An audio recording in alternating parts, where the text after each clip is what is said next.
Bulatkan tekad, kuatkan hati, negeri ini memanggilmu kawan.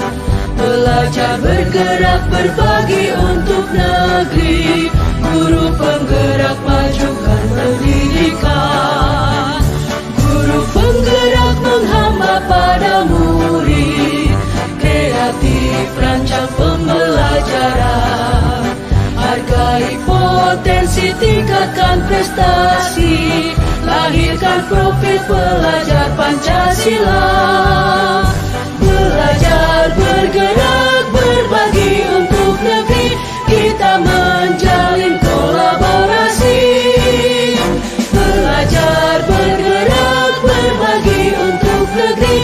Demi bakti pada Ibu Pertiwi.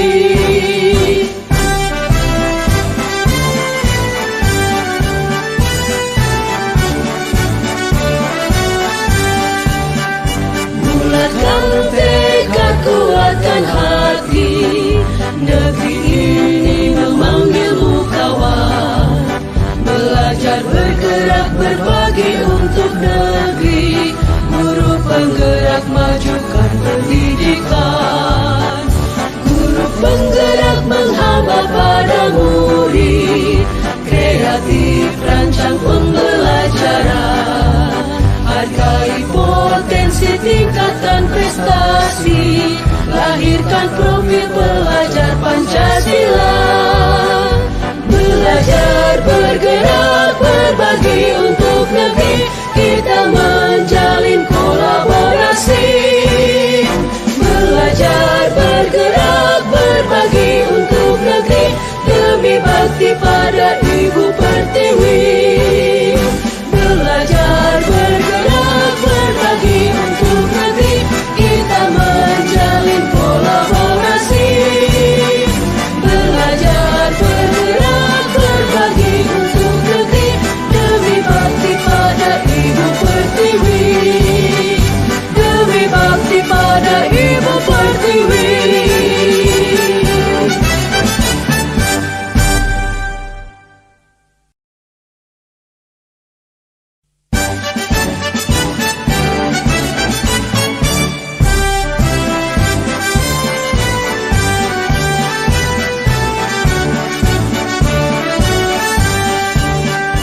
Bulatkan tekad, kuatkan hati, negeri ini memanggilmu kawan. Belajar, bergerak, berbagi untuk negeri. Guru penggerak, majukan pendidikan. Guru penggerak menghamba pada murid. Kreatif, rancang pembelajaran. Hargai potensi, tingkatkan prestasi. Lahirkan profil pelajar Pancasila. Belajar, bergerak, berbagi untuk negeri. Kita menjalin kolaborasi. Belajar, bergerak, berbagi untuk negeri. Demi bakti pada Ibu Pertiwi.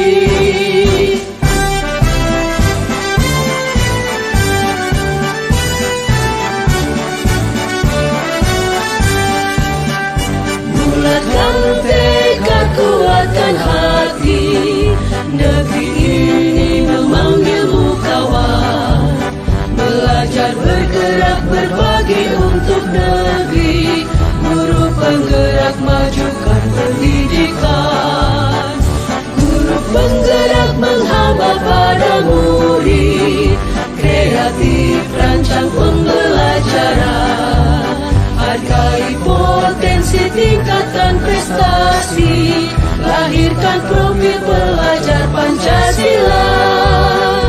Belajar, bergerak, berbagi untuk negeri. Kita menjalin kolaborasi. Belajar, bergerak, berbagi untuk negeri. Demi bakti pada Ibu Pertiwi. Belajar, bergerak, berbagi untuk negeri. Kita menjalin kolaborasi. Belajar, bergerak, berbagi untuk negeri.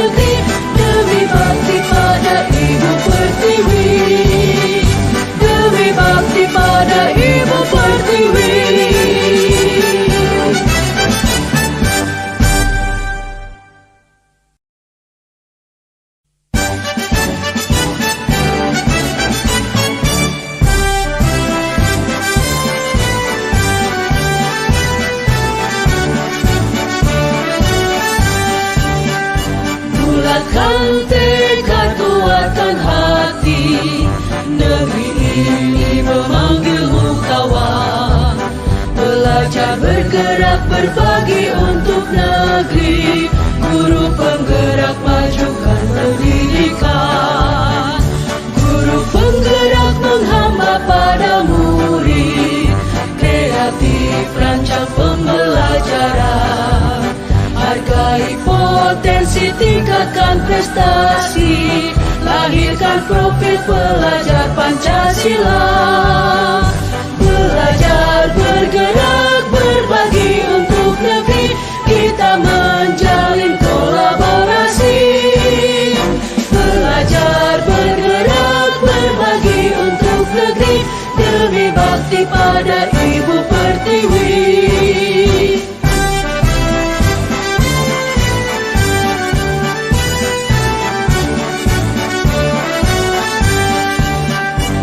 Bulatkan tekad, kuatkan hati, negeri ini memanggilmu kawan. Belajar, bergerak, berbagi untuk negeri. Guru penggerak, majukan pendidikan. Guru penggerak menghamba pada murid. Kreatif, rancang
Sebelum saya paparkan tentang budaya positif di SMK 2, saya persilahkan Bapak Ibu hebat, kita sedikit dulu ya. Kita berbahagia dulu sebelum kita menerima materi. Silakan bikin warna, menyebutkan warna yang ada di atas. Siapa yang bersedia? Pari-pari, silakan pari-pari. Kuning, hijau, merah, ungu, biru.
Baik, sebelum saya menjelaskan tentang budaya sensitif, saya akan memberikan kita tonton dulu di YouTube Bapak Ibu sedikit apa itu budaya.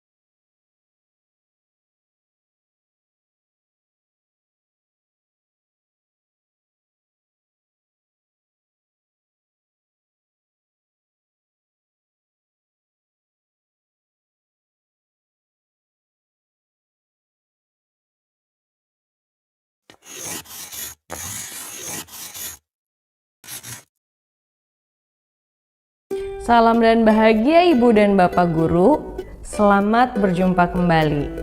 Kita masih di serial modul hukuman versus konsekuensi versus restitusi. Kali ini kita akan belajar mengenai konsep hukuman dalam penerapan disiplin positif di sekolah.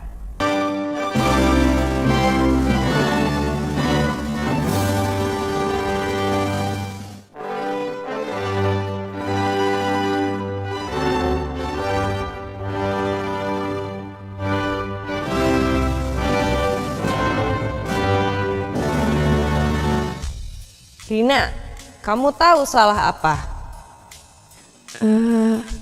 Iya Bu, maaf, tapi saya ketinggalan. Ketinggalan terus. Lain kali dibawa topinya supaya kamu gak kepanasan. Sudah sana, berdiri di lapangan. Hormat di bawah tiang bendera selama 15 menit.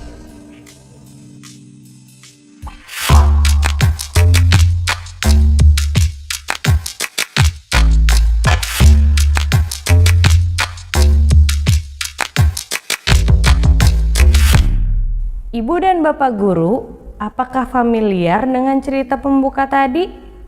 Dalam proses pendidikan, sekolah yang kita pernah alami, kita mungkin pernah mendapatkan hukuman seperti yang dialami Rina.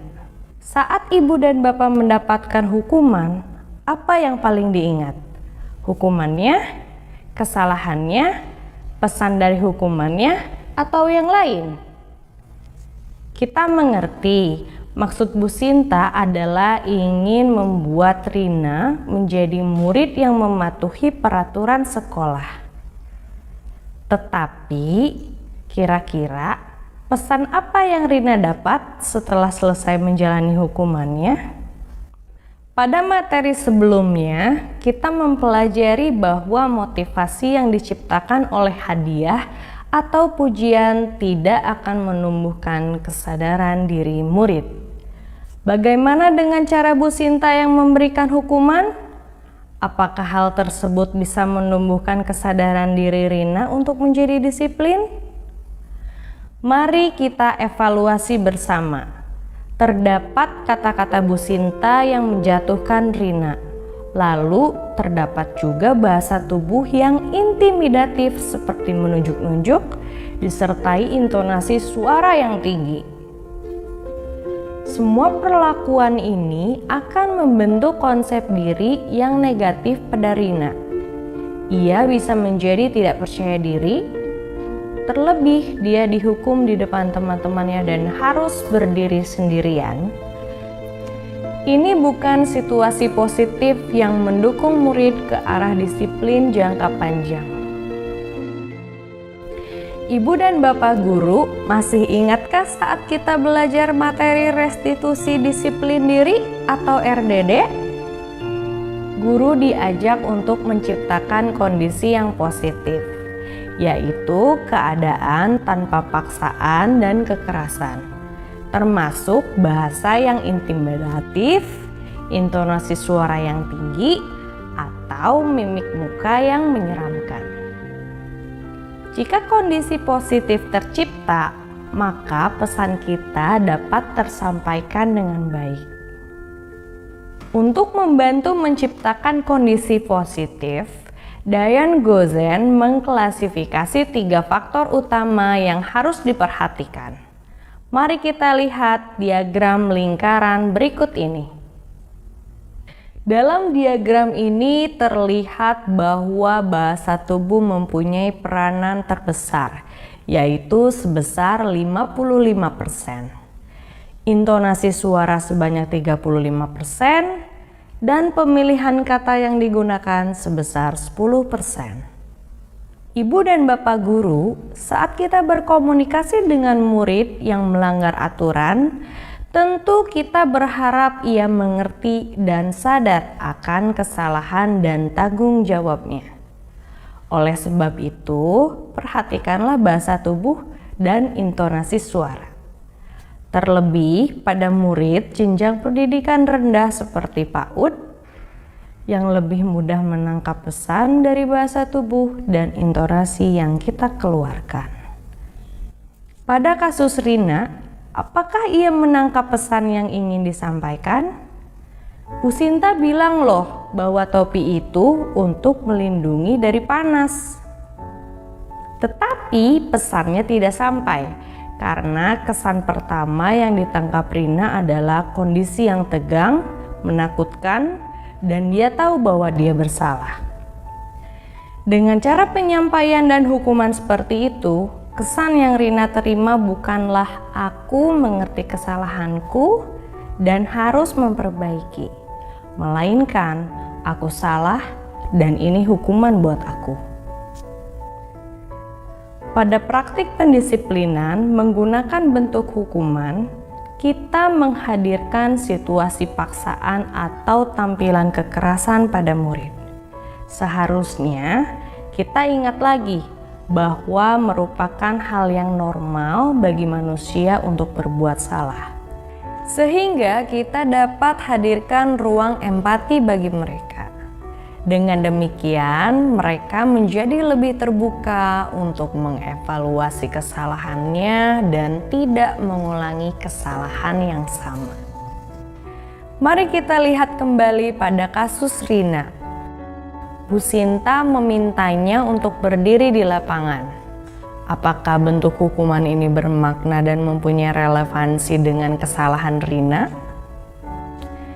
Diane Gozen mengungkapkan bahwa dalam hukuman tidak ada korelasi logis antara kesalahan dan solusi yang dipilih untuk memperbaiki kesalahan tersebut.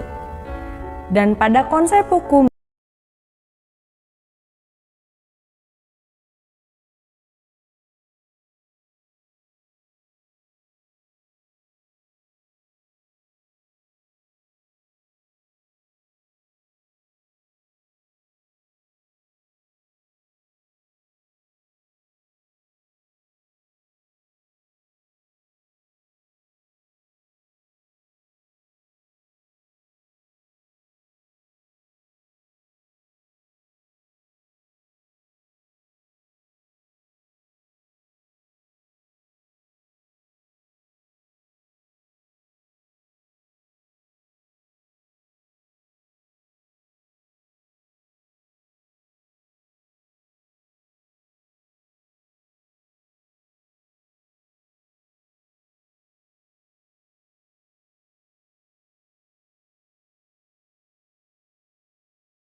Salam dan bahagia Ibu dan Bapak Guru.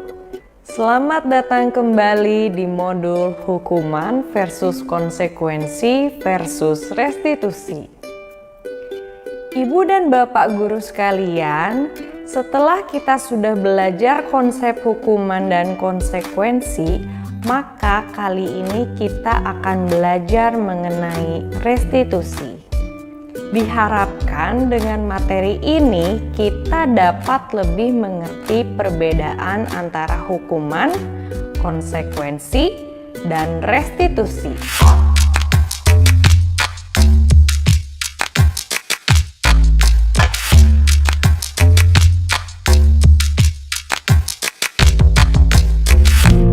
Kamu tidak boleh main di luar ya, karena kamu coret-coret sembarangan di tembok.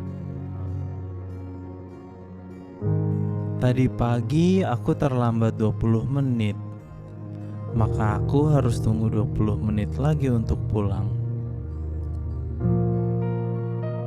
Maaf ya, ini aku ganti kertas yang baru.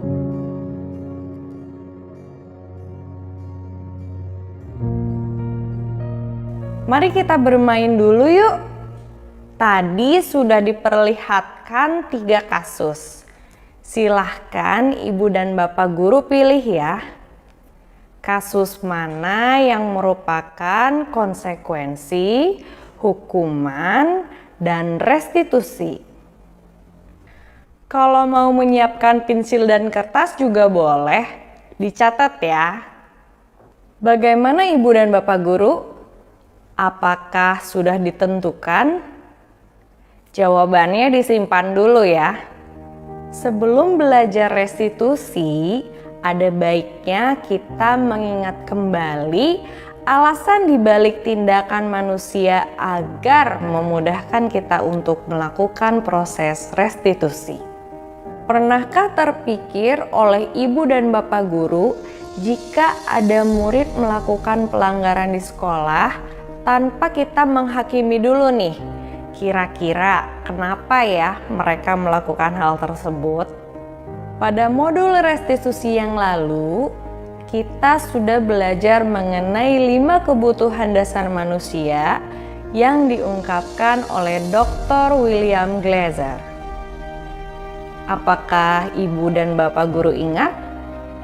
Ada kebutuhan dasar bertahan hidup, cinta dan kasih sayang, penguasaan, kebebasan, dan kesenangan.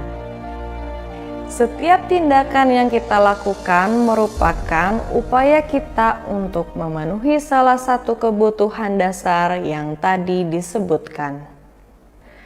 Dalam upaya tersebut, kita menggunakan berbagai cara. Bisa dengan cara yang positif, bisa juga cara yang negatif, seperti melanggar peraturan. Dengan kata lain, manusia dapat melakukan kesalahan agar bisa memenuhi kebutuhan dasarnya. Hal ini juga bisa terjadi pada murid kita. Yuk kita coba untuk lebih mengerti lagi.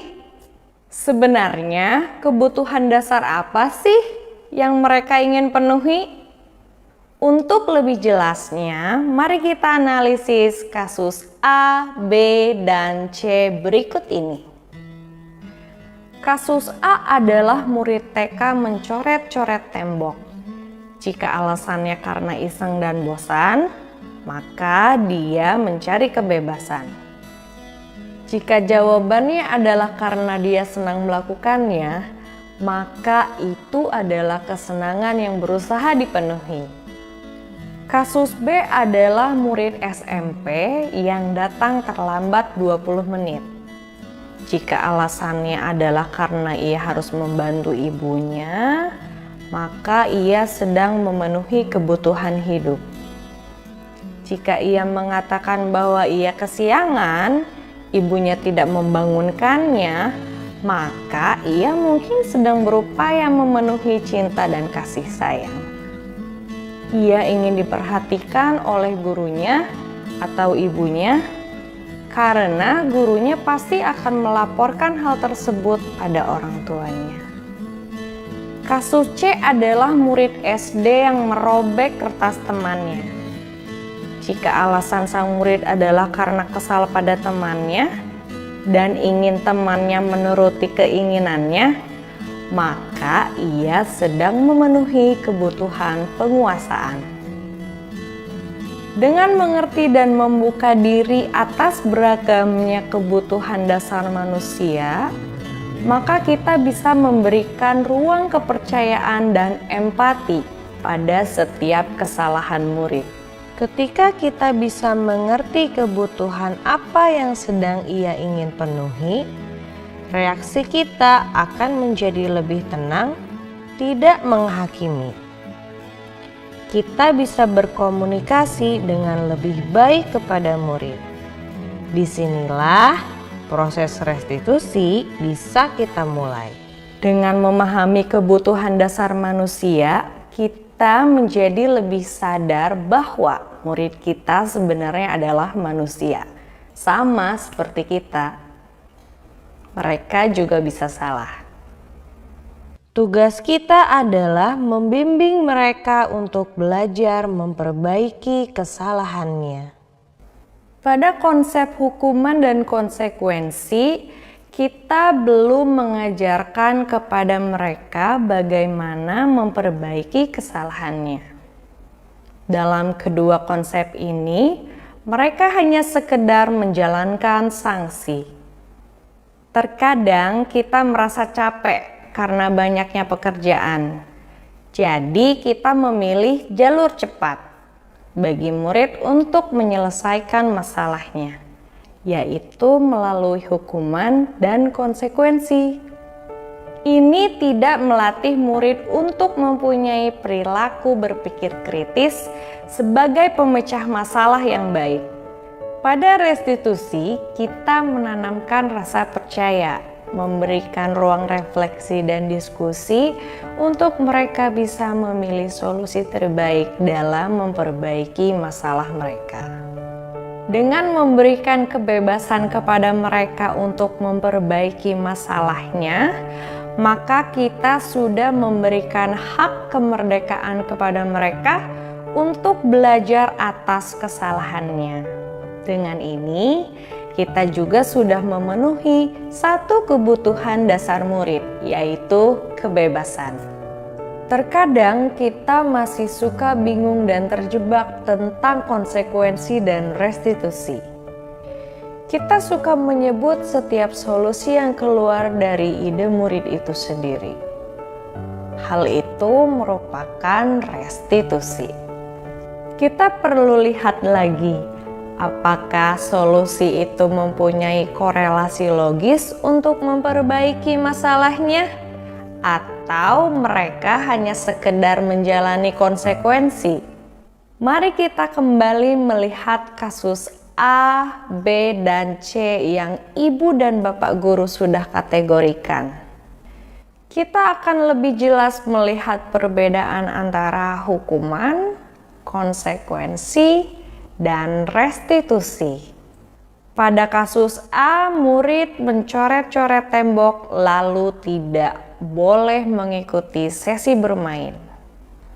Mari kita analisis, adakah korelasi yang logis antara mencoret tembok dengan tidak dapat sesi bermain? Lalu bagaimana dengan tembok yang kotor? Siapa yang membersihkan? Pada kasus ini, murid hanya menerima hukuman atas tindakan pelanggarannya. Untuk jenjang PAUD, ini bisa membuat murid menjadi trauma, takut, dan mungkin saja jadi benci pada gurunya. Dia akan menganggap sekolah tidak menyenangkan karena sesi bermain telah direnggut darinya. Karena terkadang mereka belum mengerti apakah tindakannya salah atau benar. Mungkin dia di rumah boleh mencoret tembok. Kita perlu berikan waktu dan pengertian lebih kepada mereka untuk memaknai tindakannya benar atau salah. Pada kasus B, murid datang terlambat, lalu dia memilih untuk tinggal sesuai jumlah waktu keterlambatannya. Jika tidak ada proses diskusi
apakah hukuman dapat mendisiplinkan siswa?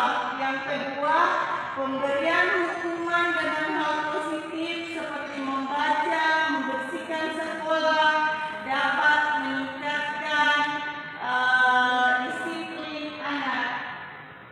Bagaimana tanggapannya Bapak Ibu hebat? Dapat mendisiplinkan siswa.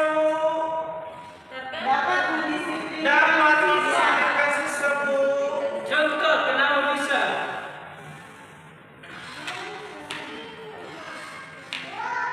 Baik Bapak Ibu hebat, di budaya positif kita ada 3 yang akan saya bahas, yaitu hukuman dengan konsekuensi. Hukuman itu dilakukan ketika kita melakukan secara dadakan. Jadi itu namanya hukuman. Sedangkan kalau kita memberikan konsekuensi kepada peserta didik kita, itu sudah dilakukan keyakinan kelas sebelumnya, peraturan yang kita akan jalankan. Contoh, pada saat upacara di hari Senin, peserta didik disuruh hormat kepada tiang bendera 15 menit. Menurut Bapak Ibu, apakah konsekuensi atau hukuman? Konsekuensi. Konsekuensi. Iya. Yang lain? Hukuman. Hukuman. Terima kasih Pak Adi. Dia termasuk hukuman karena tidak ada yang diyakini peserta didik kita. Dia langsung secara otomatis dihukum oleh Bapak Ibu guru. Jadi itu perbedaan antara hukuman dengan Ya, konsekuensi. Terus yang kedua, ketika ada guru olahraga yang telah berlangsung kegiatan olahraga, satu anak baru datang ke lapangan olahraga. Guru olahraga menyuruh si anak untuk berlari lapangan 2 kali. Apakah itu hukuman atau Konsekuensi. Karena dia dia dapat pelajaran olahraga. Karena siswa yang lain kan sudah melakukan pemanasan. Jadi sebelum melakukan siswa ini belum pemanasan, berarti Ya. anak ini disuruh dulu pemanasan seperti teman yang lain. Konsekuensi.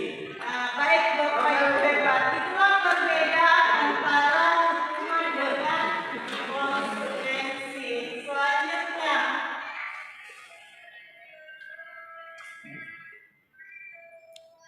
tujuan saya aksi nyata ini bertujuan yang pertama yaitu ada 7 yang akan saya bahas. Yang pertama tentang disiplin positif, nilai-nilai kebajikan universal. Yang ketiga adalah perubahan paradigma belajar, motivasi perilaku manusia, kebutuhan dasar manusia, posisi kontrol guru, keyakinan kelas, dan segitiga restitusi. Baik, saya masuk ke budaya positif. Apa itu budaya positif? Budaya positif yang saya dapatkan di buku 1.4 yaitu pembelajaran paradigma baru yang berpusat pada murid. Pembelajaran yang dirancang berdasarkan prinsip pembelajaran berdiferensiasi, sehingga para murid belajar sesuai kebutuhannya dan berdasarkan teori psikologi modern untuk mewujudkan profil pelajar Pancasila.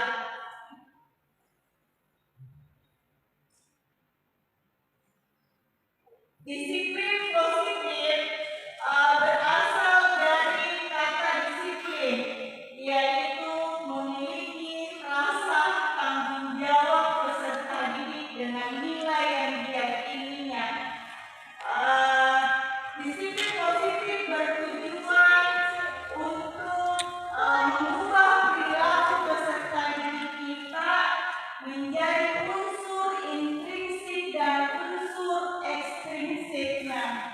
Menurut Bapak Ibu, jika anak ke sekolah, eh, jika anak ke sekolah, dia masih menggunakan unsur intrinsik atau unsur ekstrinsik.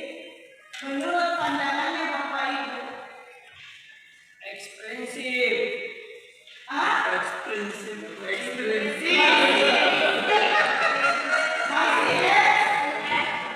Masih unsur ekstrinsik, maka dia mau ke sekolah nanti masih uang jajan, uang bensinnya. Betul. Tetapi ketika dia tidak ke sekolah, maka tidak ada fasilitas yang didapatkan. Berarti anak-anak dibangun masih dalam unsur ekstrinsiknya. Lanjut, nilai-nilai kebajikan yang ada dalam budaya positif, yaitu sesuai dengan kurikulum merdeka, yaitu profil pelajar.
Murid tidak memakai atribut saat upacara.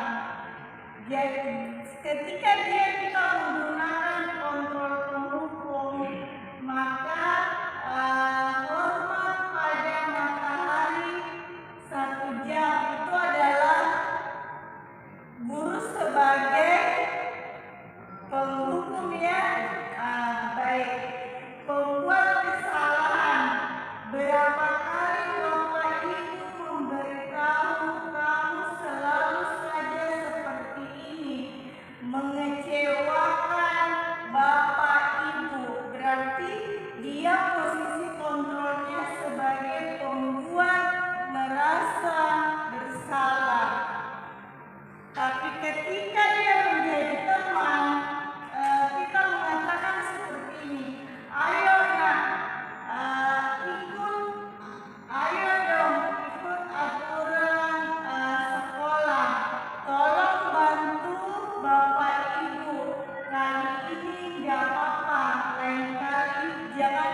jalani. Itu posisi kontrolnya sebagai teman. Yang berikut, posisi kontrol sebagai pemantau. Kamu tahu aturan sekolah kan?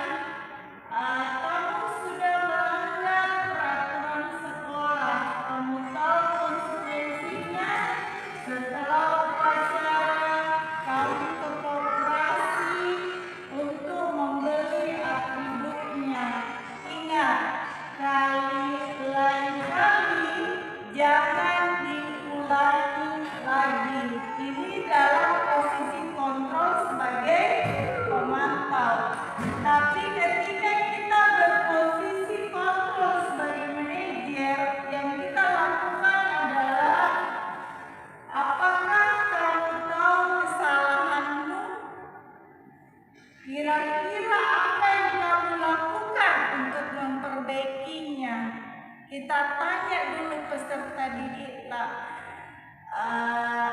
apa kesalahannya hari ini? Biarlah peserta didik kita sendiri yang mengakui kesalahannya, dan biarlah dia sendiri mempertanggungjawabkan kesalahannya, bukan gurunya yang memberikan pilihan untuk menyelesaikan masalahnya.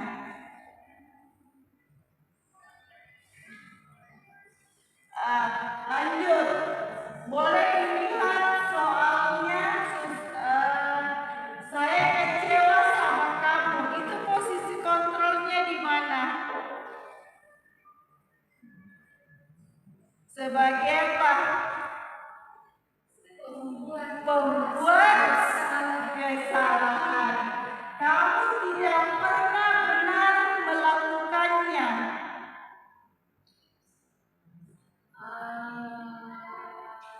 Dia posisi kontrolnya di mana?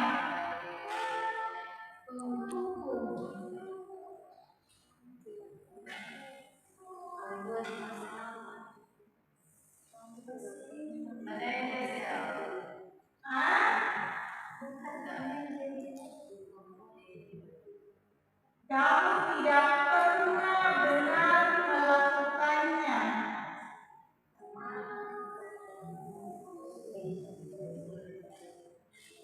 Sebagai itu,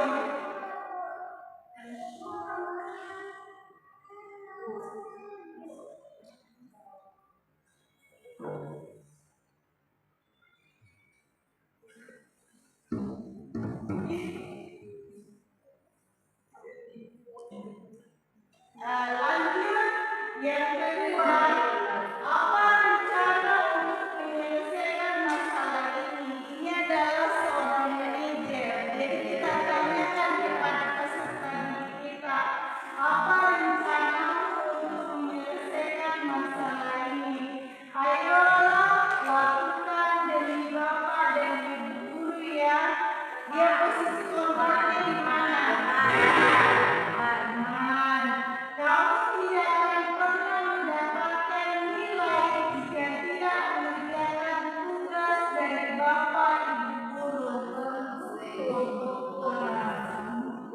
Baik, itulah 5 posisi kontrol seorang guru.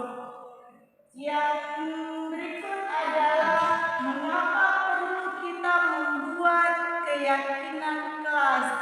Keyakinan kelas dibuat biasanya yang seperti kita lakukan di awal semester. Tapi keyakinan kelas dibuat itu dilakukan setiap kita memasuki pembelajaran. Kita harus membuat kesepakatan kelas. Ketika ada siswa yang melanggar, berarti harus mempertanggungjawabkan, karena kita sudah meyakini peraturan kelas. Inilah gunanya peraturan kelas. Keyakinan kelas dibuat ada 6. Dia bersifat abstrak. Yang kedua,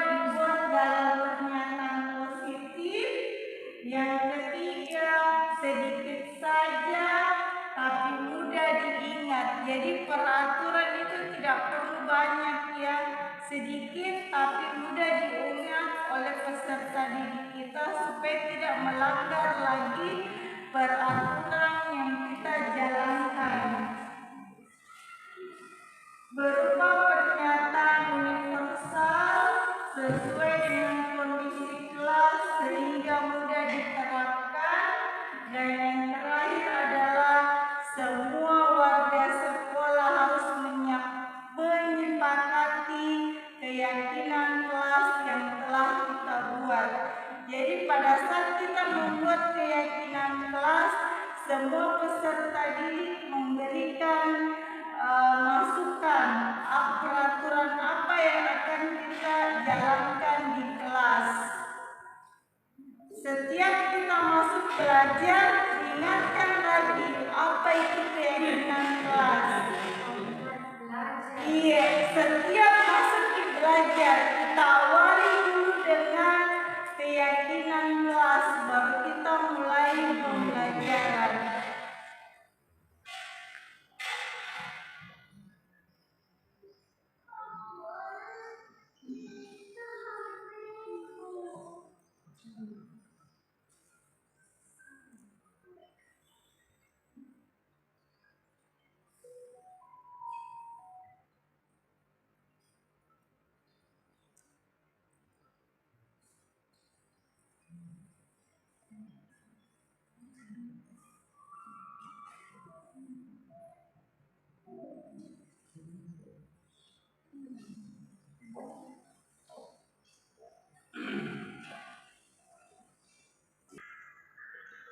Sebelum saya tutup kegiatan hari ini, ada pun materi hari ini, yaitu penerapan budaya positif, yaitu kita harus memiliki standar potensi kepribadian sosial yang baik sehingga mampu memberikan teladan murid sesuai dengan filosofi KHD. Pendidik mampu merefleksikan dirinya sebagai posisi kontrol, sebagai manajer yang menuntut muridnya memberikan profil pelajar Pancasila. Jadi filosofi KHD yaitu menuntun peserta didik kita. Itulah yang saya dapatkan dari modul 1.4. KHD berpesan seperti ini, murid dan murid, berarti dalam pembelajaran 1.1 di guru penggerak, yaitu murid menghamba kepada guru, menghamba kepada peserta didiknya. Jadi mari kita menjadi contoh teladan buat peserta didik kita, karena semakin kita menjadi teladan buat peserta didik kita, insya Allah peserta didik kita akan mencontohi dari budaya-budaya positif yang kita lakukan. Sekian, Assalamualaikum warahmatullahi wabarakatuh.